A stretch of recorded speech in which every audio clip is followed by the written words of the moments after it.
Nastasia Aaron said, this is SME on Point. My name is Liabo Setho. Thank you so much for staying with SABC News this week. We are jamming with a young entrepreneur who is also a pantsula dancer, a farmer, and also an agro-processor. Our featured business of the week is making serious moves with his homemade jam. His story is edited by Mangoba Nkosi.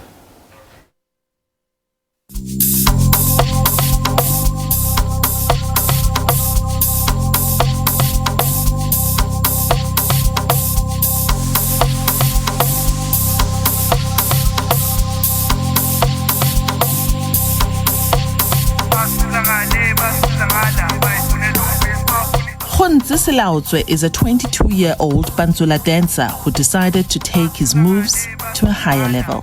I realized that most of the people, they love criticizing pantsulas as gangsters, as people that do wrong stuff, and we are mostly known as the guys that usually dance at the robots. But I decided to take the culture and put it on the next level by being an agro-processor, coming up with something different that people will love, that most of the youth don't follow. But I thought that this is going to be something nice and unique as a pantsula.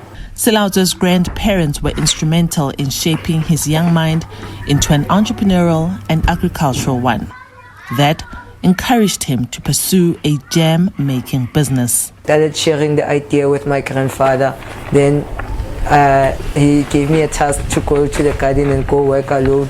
I did go and work because I knew that one day this is going to be something big, and like the business is growing and I'm happy, and from the support that I've been getting from my grandparents since day one, I'm still proud of them and I'm still happy that they are alive.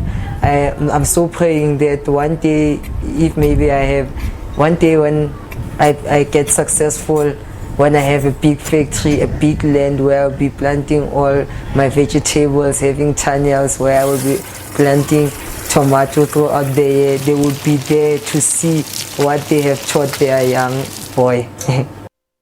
Liabo prides himself with jam that has unique flavors, such as his tomato jam. I have 4 flavors, which is pear, peach, yellow melon, and tomato. With tomato, you can marinate your chicken. You can use it as a replacement of chutney in your food. And when you make your tomato gravy, you can just add tomato jam instead of adding sugar. Then with these other 3 flavors, you can make jam tarts, and they all apply on bread.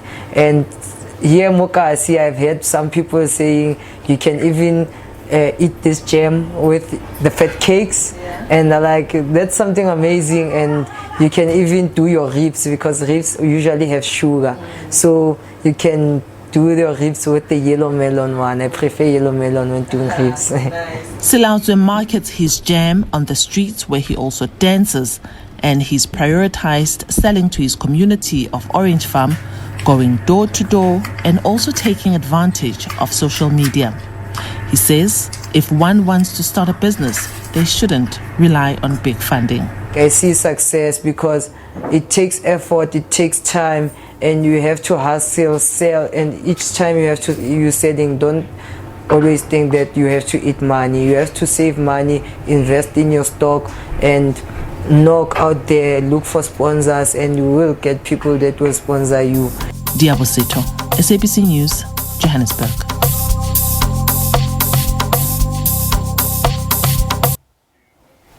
Thank you so much to Liabo for sharing his story of all-day jam with SME on Point. Remember, we are on Facebook. Our Facebook page is at SME on Point. We'd really love to hear from you. Sustainable investing has become vital for the small business community. This is according to Paragon Lending Solutions. It believes SMEs looking for vital growth funding are being closely scrutinized, and those coming out tops on the environmental, social, as well as corporate governance ratings are now enjoying more financing options than their less sustainable counterparts. So ESGs mean that they are pillars used to measure sustainability and societal impact of an investment. But to gain a better understanding about this, we are joined by Paragon Lending Solutions CEO Gary Palmer via Zoom. Gary, welcome to SME on Point. Thank you so much. This is a metrics that I had never heard of before. Help us understand what these ESG parameters are and why they're important, particularly to small businesses. Thanks for having me on your show.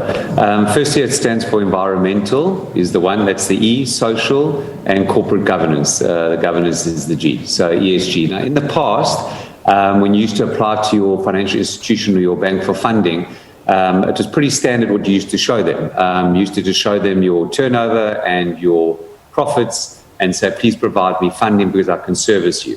Now, that's always been the case. But now with the emergence of, if you analyze the lending markets, it was always dominated by the banks, especially in South Africa. There'd be 4 banks and then there are other smaller banks. But now what we're seeing is a lot of more asset managers coming into the market to lend. And the asset managers now who get their funds from the pension funds are now requiring other aspects in your business over and above just the profit. And so things have changed dramatically. I mean, it goes back, if you look back many, many years, they believe that, doing social good in your business actually had a negative impact on your bottom line. Now the train of thought has completely changed to actually doing good with an environment, social or governance really can add to your bottom line. So now the big suppliers of funding, which is the pension funds, are now almost trying to use the money and dictating how the SME who's borrowing the money or bigger corporates should behave, which is great. Yeah. So I want us to go a little bit deeper about how our viewers who are mostly SME owners or SME founders, what they can do to make sure that they are compliant, because funding is a real big need. However, if you don't know that the people that you're trying to find funding for are looking for you to be ESG compliant, you won't really get the funding. So where do they start, and what do they do to get themselves ready?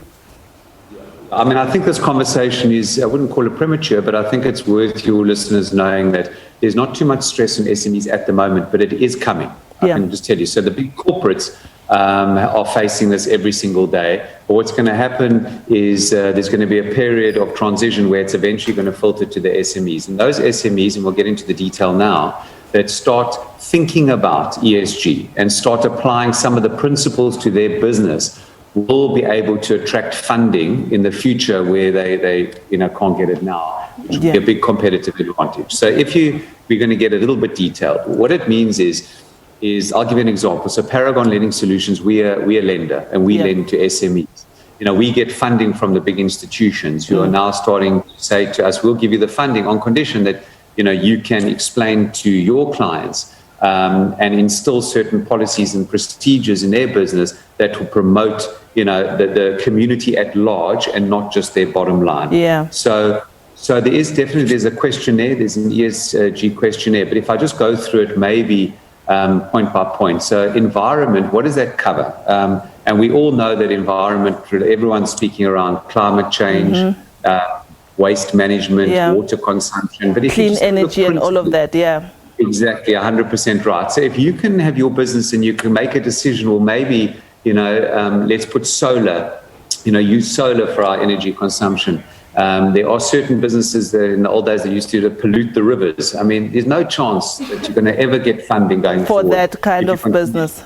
Pollute the rivers. So there's the standard things that you can do to show your funder that you are really assisting, the environment, helping the environment. So, and that's carbon emissions, etc. So, Gary, that tells me that as we end off our conversation, that people who are social entrepreneurs are already on the right track, provided that they apply some of these ESG principles in their funding. But listen, thank you so much for sharing these points with us. I hope that our viewers will be able to go to your website to learn more about how they can get ready for what's coming. Thank you very much, Gary Palmer. That's Gary Palmer. He's the CEO of Paragon Lending, CEO, and he was talking about ESGs, that the future is now going to where, as an SME owner, you need to be environmentally compliant, socially compliant in order for you to get funding. It's not here yet, but it's coming, so you'd want to get ready. But listen, this is all for SME on Point. Remember to support your small businesses in your communities and keep the rands and cents circulating in the community. Goodbye.